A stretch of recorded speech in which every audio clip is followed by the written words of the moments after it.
King of the Pit Media. Don't mind the glasses if they're a bit wet. I've just come in from the rain, okay? You can't stop the rain. I got to talk to you about a record.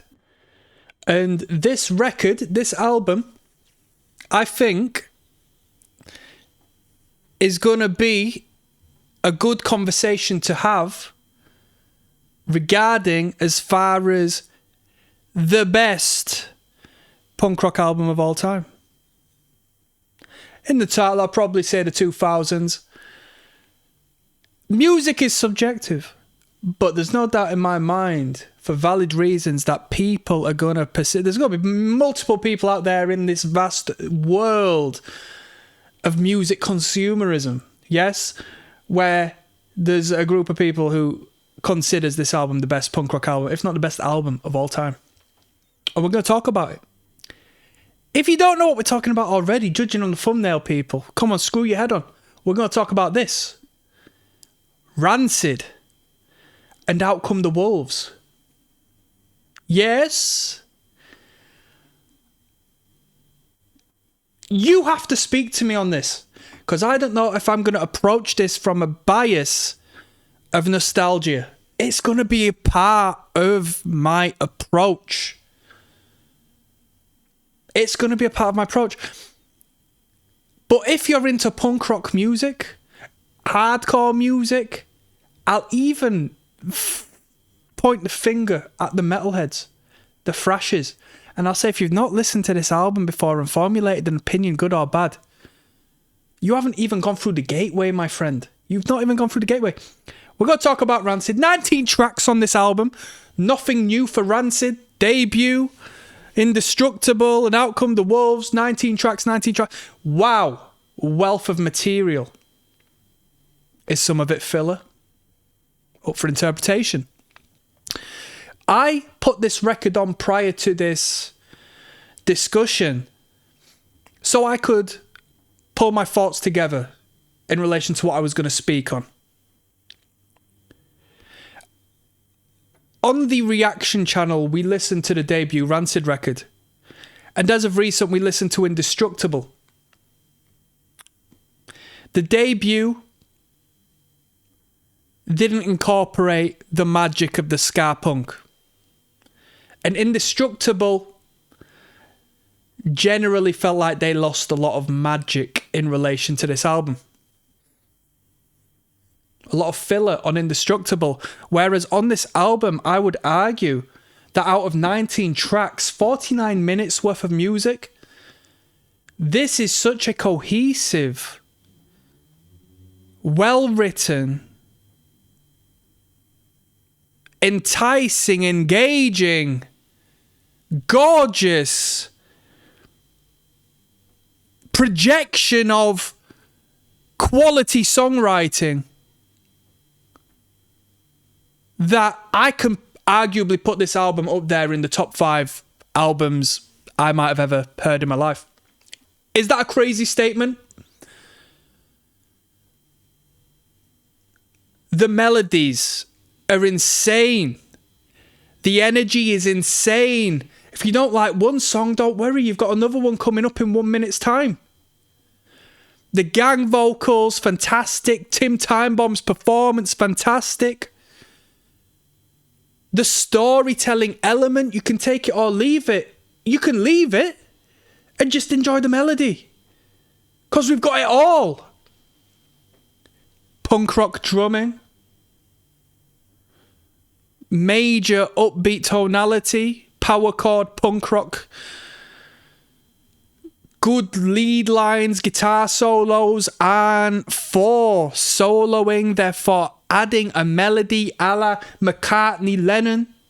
These dudes are writing songs whilst upkeeping the image of being skins and punks and everything in between. But the reality is, the seed that grew this album was one of incredible penmanship, craft, and arguably the most important thing, which I felt was deduced in Indestructible, Mr. Freeman on the bass guitar on this record. The production has elevated this bass line out of this world. Phenomenal sound. We're kicking off with Maxwell Murder making the statement that we can fit 3 choruses in the space of a minute and a half and a madness of a bass guitar solo. How can they make it work? I'm going to get emotional going through the track listing. And you know what? Before we go through the track listing, I want to say probably the most important part of this record was the fact that they incorporated the duality of the ska punk. The first Rancid, which was like all punk rock music, why did they do that? Coming from Operation Ivy, why did they just do punk rock? Yuck. The ska punk on this album is insane. Old Friend, Time Bomb,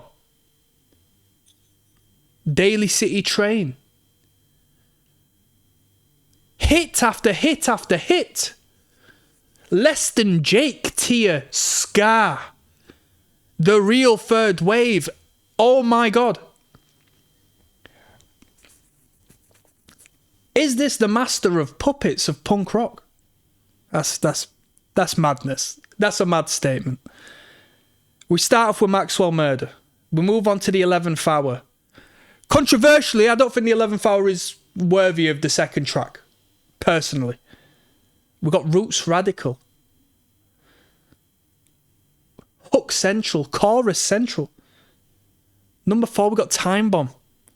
The Boys Are Time Bomb. Olympia WA. Lockstep and Gone. Junkie Man, tell me what your story is. Listed MIA. It's melody after melody.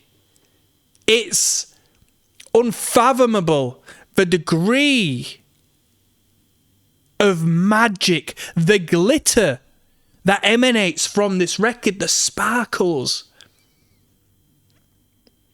Ruby Soho. Ruby Soho isn't my favourite tune, to be honest. I'm not a big fan of Ruby Soho, but it's undeniable. It's a classic. Daily City Train. Journey to the End of East Bay. Journey to the End of the East Bay is one of my favourite songs on this album, which might be a little bit of a dark horse, to be honest.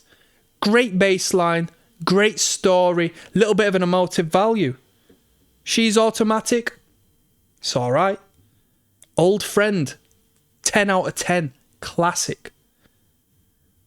Now, I would argue 1, 2, 3, 4, 5, 6. I would argue the last 6 songs we do trail off a little bit as far as quality is concerned. But it's magic nonetheless. It's a high ceiling nonetheless. It's coherent nonetheless. This album is better than Nevermind the Bollocks. This album is better than London Calling. This album is better than all of the Black Flag material. And I've not even listened to all the Black Flag material. I just know it's true. This is brilliant. From Tim Time Bomb slurs and back to Olympia. And the thing is, if you know a guy who's into this record, if you know a girl, my ex was into this record, we'd put her on in the car, we'd have the time of our lives. If you know anyone who's into this record, you can sing along with them. You can gas over the lyrics like that Tim Time Bomb thing. Me and my mate are cracking jokes. Back to Olympia. Whoa. Why'd you sound like that? That's crazy. Why are you putting that voice on? That's insane. I've been to alternate club nights and have put a couple of Rancid numbers on. And it's pristine. Why the hell not? That's my rant and a rave. Am I opening up space for discussion? Yeah. Am I going to listen to you if you've got something detrimental or negative to say about this record? Probably not. I'm signing out, people. Punks and skins unite. Left, right, unite. Black and white unite. The only way is up, my people. Let's go.